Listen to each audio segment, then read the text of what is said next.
ও দারুণ ভাই, দারুণ দিয়েছিস কিন্তু। নমস্কার, আশা করছি সবাই ভালো আছেন। এখন আমরা রয়েছি রন্ডিয়া ড্যাম্পে।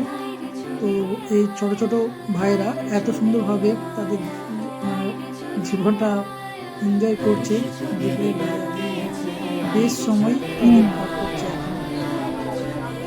তো পাশাপাশি ওরা হচ্ছে অনেক মাছ পেয়ে গেছিস তো, একটা সময় পার করছে।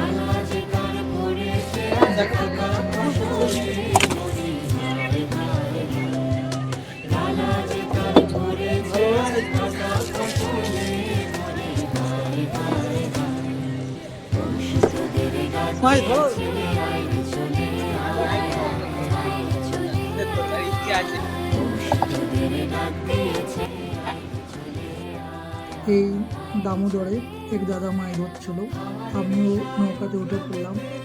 তো দেখা যাচ্ছে এই যেহেতু শীতের টাইম, তো জালে খুব কম মাছ আসছে। তো চলুন দেখা হবে পরের ভিডিওতে, আশা করছি সবাই ভালো থাকবে।